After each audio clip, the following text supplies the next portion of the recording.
வணக்கம் ஃப்ரெண்ட்ஸ். லட்சுமி அவர்கள் எழுதிய இதோ ஓர் இதயம், அத்தியாயம் 27. அன்று காலை துயரத்தில் முழங்காலை கட்டிக்கொண்டு டாக்டர் சண்முகம் உட்கார்ந்து இருந்தான். பவளாம்பிகை மருத்துவமனையின் தலைவர் என்ற பதவியில் இருந்து அவன் விலகி பல நாள் ஆகிவிட்டது. அவனுடன் கூடவே வைத்தியநாதனும் நர்ஸ் நவநீதமும் பரிசோதனை பகுதி காசுலிங்கமும் எக்ஸ்ரே இயக்குனர் முருகேசனும் வெளியேறிவிட்டனர். ஆனாலும் என்ன, புதிதாக வந்து சேர்ந்த அங்கத்தினர்களின் பெரும் முயற்சியால் பவளாம்பிகை மருத்துவமனைக்கு வேறு பல புதிய வைத்தியர்கள், நர்ஸுகள் முதலியோர் நகரத்தில் இருந்து வந்து சேவை ஏற்றுக்கொண்டார்கள்.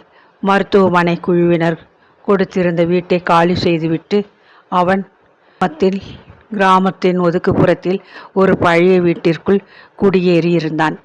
மகனுக்கு ஏற்பட்ட துன்பங்கள் அமிர்தமாலை அடியோடு குன்ற செய்துவிட்டன. முன்போல் சுறுசுறுப்பாக வீட்டை கவனிக்க உடலில் தெம்பில்லை, உள்ளத்தில் மகிழ்ச்சி இல்லை. அவர்கள் கட்டி கொண்டு வந்த சாமான்கள் பிரிக்கப்படாது கூடத்தில் மரப்பெட்டிக்குள் அப்படியே கிடந்தன. காற்று புழக்கமும் மின்விசை வசதியும் இல்லாத பழைய வீடு அது. இங்கும் அங்கும் காரை பெயர்ந்த தரை. புதிதாக குடித்தனம் அமைக்க அமிர்தம்மாள் தள்ளாடி விட்டாள். தன் உடல் அயற்சியை பாராது அவள் எழுந்து சென்று அடுப்பை மூட்டினாள். இட்லியை சுட்டு காப்பியுடன் எடுத்து வந்தாள். வழிக்கப்படாத தாடை, அலங்கிய முடி, சிவந்த கண்கள் என்ற கோலத்தில் சண்முகம் எங்கேயோ நினைப்பாக முற்றத்து ஓரத்திலே உட்கார்ந்திருந்தான். சுமார் 2 ஆண்டுகளாக அவன் எத்தனை உண்மையாக பவளாம்பிகை மருத்துவமனைக்கு உழைத்தான். பல நூற்றுக்கணக்கான நோயாளிகளை மிக பரிவுடன் கவனித்து சிகிச்சை அளித்தான். இத்தனைக்கும் இப்படி ஓர் அவமானமா? நினைக்கும் போதே அவன் நெஞ்சு கொதித்தது. அன்று தினம் அந்த பெண் மல்லிகா அப்படி கூவியபடி அலங்கோலமாக வெளியே ஓடிய பெண் விஷயம் அத்துடன் அடங்கிவிடவில்லை. 2 தினம் சென்றது. மருத்துவமனை நிர்வாகத்தினர் திடீரென ஓர் அவசர கூட்டம் கூட்டினர். அதற்குள் ஊர் முழுவதும் டாக்டர் சண்முகம் ஓர் இளம்பெண்ணிடம் தகாத முறையில் நடந்ததாக பரவலான பல செய்திகள் ஒன்று பத்தாகி கண் மூக்கு காதுகளுடன் பூதமாக பெருகிவிட்டது. சண்முகம் இந்த பொய் வதந்தியை கேள்விப்பட்டான். ஆத்திரத்தால் வைகுண்டான். என்ன அநியாயம் என்று சீறினான். ஆனால் பழி பெரும் புயல் வேகத்தில் பரவிவிட்டதை அவனால் தடுத்து நிறுத்த முடியவில்லை. சண்முகம் கொலை குற்றம் செய்தவன் போல் குழுவினர் முன் நின்று பதில் அளிக்க வேண்டிய துர்பாக்கிய நிலைக்கு உள்ளாகியிருந்தான். தாரா தனது சகாக்களுடன் தப்பாமல் வந்திருந்தாள். ஷேக் தாவூத் இடிந்து போய் உட்கார்ந்திருந்தார். அந்த பெண் மல்லிகாவை கைப்பட எழுதிய கடிதத்தை குழுவினர் தலைவர் வாசித்தார்.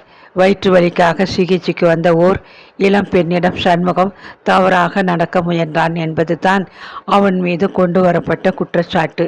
கடிதத்தை படித்த போது சண்முகம் ஆத்திரமும் அவமானமும் தாளாது எரிமலையாக பொங்கி போனான். இதில் ஏதோ சூழ்ச்சி இருக்கிறது. அந்த பெண்ணை நான் ஒரு நிமிடம் கூட தனிமையில் சோதிக்கவில்லை. நர்ஸ் நவநீதம் இதற்கு சாட்சி என்று பலமாக அடித்து பேசினான். 2 ஆண்டு காலமாக எத்தனையோ பெண் நோயாளிகளுக்கு அவன் சிகிச்சை செய்து இருக்கிறான். எவருமே இப்படி ஓர் அபாண்டத்தை அவன் மீது சுமத்தியது இல்லை. இந்த பெண் மல்லிகா ஒரு சமயம் சித்த பிரமையோ தீர விசாரிக்க வேண்டும் என்றும் கேட்டுக்கொண்டான். சிலர் அவனுக்காக பரிந்து பேசினார்கள். 2 பக்கமும் வார்த்தைகள் சூடியறின, காரமாக்கி பின் தடித்தும் போயின. சண்முகம் நிரபராதி. மல்லிகாய் ஒரு சூழ்ச்சியுடன் தான் இப்படி ஒரு பழியை சுமத்தி அவனை அவமானப்படுத்துவதுடன் மருத்துவமனை நிர்வாகத்தரத்தையும் குறை கூறுகிறாள். இதை விடக்கூடாது, தீர விசாரிக்க வேண்டும் என்று ஷேக் தாவூத்தும் மற்றவர்களும் வாதிட்டார்கள். டாக்டர் சண்முகம் நல்லவன்தான். ஆனால் சமீபத்தில் மனைவியை இழந்த பிறகு ஒரு மாதிரி மனநிலையில் இருப்பது யாவரும் அறிந்ததே.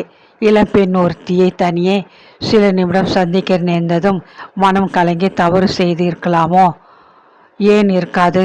ஒரு பாவமும் அறியாத பெண் மீது நிர்வாக குழுவினர் பழியை சுமத்த முற்படுவது சரியா என்ற தாரா. டாக்டர் சண்முகம் தவறு செய்திருக்கலாம் என்று தானும் மற்ற சிலரும் நம்புவதாக ஆங்காரமாக எதிர்த்து பேசினாள். கூட்டத்தில் அமைதி குறைந்த குழப்பம் கூச்சல் என பெருகின. முடிவில் பொறுமை இழந்து போனான் சண்முகம். சரி, அப்படியே நான் தவறு செய்திருப்பதாக நீங்கள் நினைப்பது போல் எடுத்துக்கொண்டாலும் என்ன முடிவு எடுக்கப் போகிறீர்கள்? அது தெரிந்து கொள்ளலாம் அல்லவா? ஏளனமாக தாராவை கேட்டான் அவன். நீங்கள் தவறு செய்ததாக ஒப்புக்கொண்டால் நாங்கள் உங்கள் நடவடிக்கை பற்றி விசாரிக்கும்படி அனைத்து இந்திய வைத்தியர் குழுவிற்கு விண்ணப்பித்து கொள்ள முடியும். அதன் பின் விளைவு என்னவாகும் என்று உங்களுக்கே தெரிந்திருக்குமே. உங்கள் குற்றம் உறுதிப்பட்டதும் வைத்தியர் குழுவும் தங்களது பதிவேட்டில் இருந்து உங்கள் பெயரை நீக்கிவிடலாம். நீங்கள் வைத்திய தொழிலை பின்னர் நடத்தவே முடியாமல் போகலாம். சீறினாள் தாரா. இவள் எத்தனை விஷயங்களை தெரிந்து வைத்திருக்கிறாள்? அசந்து போனான் அவன். வைத்தியர் குழாம் என்ன, கடவுள் முன் கூட அவன் துணியுடன் நிற்க தயார். அவன் நிரபராதி என திட்டவட்டமாக நிரூபிக்க இயலும். ஆனாலும் பொய் மெய்போல் பேசுகிறவர்கள் முன்னிலையில் அவன் குற்றவாளியாக நிறுத்தப்பட்டிருக்கிறானே. ஊரார் யார் பேச்சை நம்பப் போகிறார்கள்? நெற்றி மீது அரும்பருமாக வியர்வை கட்டியது. உதடு காய்ந்து நெஞ்சு உலர்ந்து விட்டது போல் தோன்றியது. இதற்காகவா அவன் கிராமத்தை தேடிக்கொண்டு மருத்துவ சேவை செய்ய வந்தான்? திடீரென ஆத்திரம் பொங்கியது. அடக்க முடியாத வார்த்தைகளாய் சிதறியது. நான் நிரபராதி என்பதை இங்கு உள்ள சிலர் ஏற்க ஏனோ மறுக்கிறார்கள். என் மீது வேண்டும் என்றே வீண் பழி சுமத்தி ஒரு பக்கமாக பேசும் மனிதர்களுடன் இனி என்னால் ஒத்துழைக்க இயலாது. நான் என் வேலையை ராஜினாமா செய்துவிட தீர்மானித்து விட்டேன்.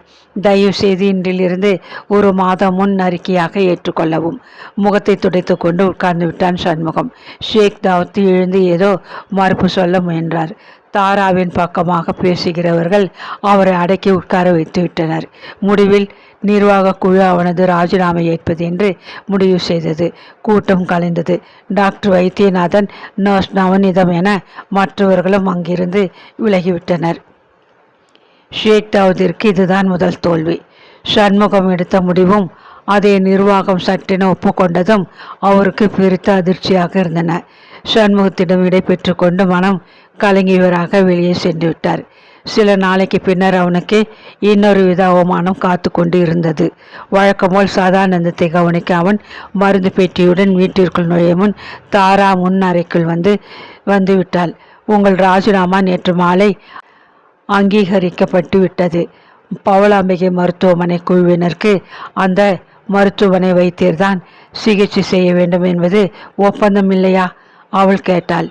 உன் வைத்தியம் தேவையில்லை, போகலாம் என்பதை அவள் வாழைப்பழத்து ஊசியாக குத்தினாள். சண்முகம் முகம் சிவந்து போனான். ஆமாம், நீங்கள் சொல்வது சரிதான். அப்படிதான் ஒப்பந்தத்தில் கண்டிருக்கிறது. மன்னிக்கணும். நான் ஐயாவே நண்பர் என்கிற முறையில் பார்த்துவிட்டு போக விரும்புகிறேன். அவர்களை காண முடியுமா? மிகவும் பணிவாக கேட்டான் அவன்.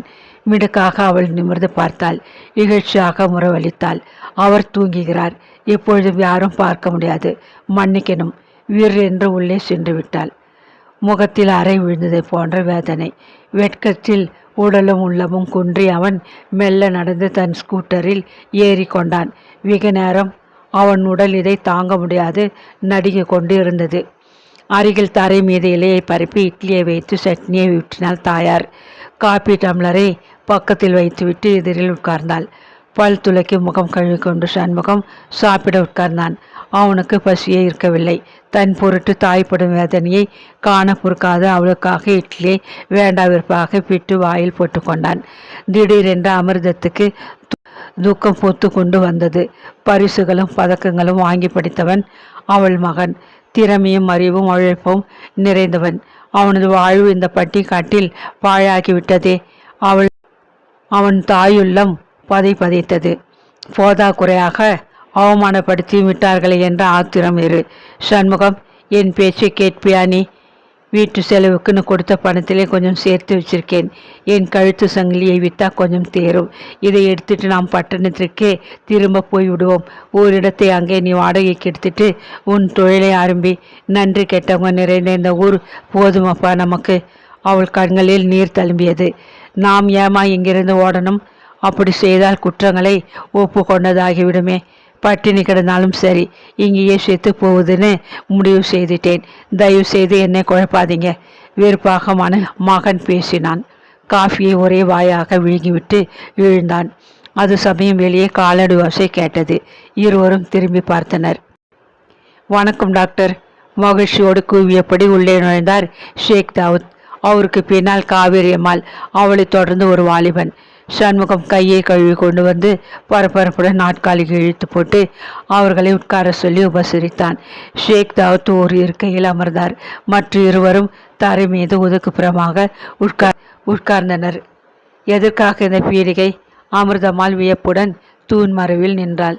சண்முகத்தின் கையை பற்றி ஷேக் தாவூத் தமக்கு எதிரே இருந்த இருக்கையில் அமர்த்தினார்.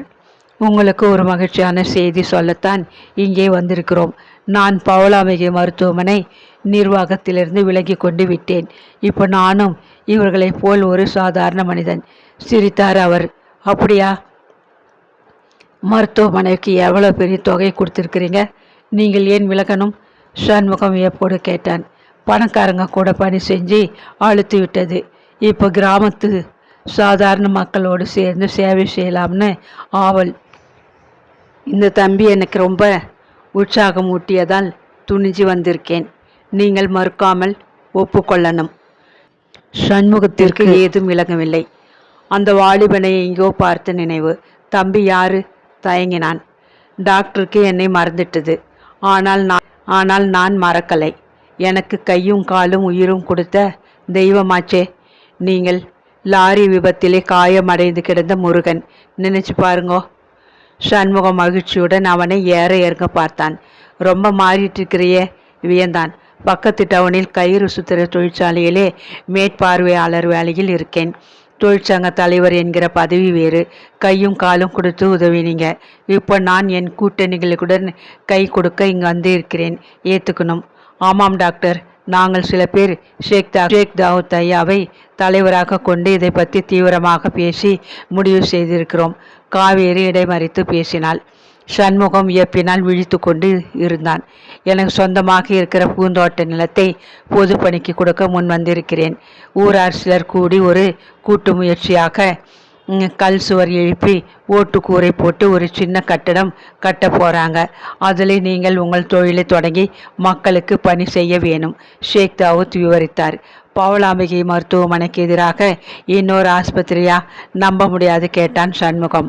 அப்படி இல்லை, அங்கே போய் வைத்தியம் செய்து கொள்கிறவர்கள் செய்து கொள்ளட்டும். உங்களை நாடி வரும் ஏழை மக்கள் தாராளமாக இங்கு வரட்டும் என்று நோக்கம்தான். இது சுலபமான காரியம் அல்லவே. பலவித செலவுகள் ஏற்படுமே. அதை பற்றி சிந்தித்தீர்களா?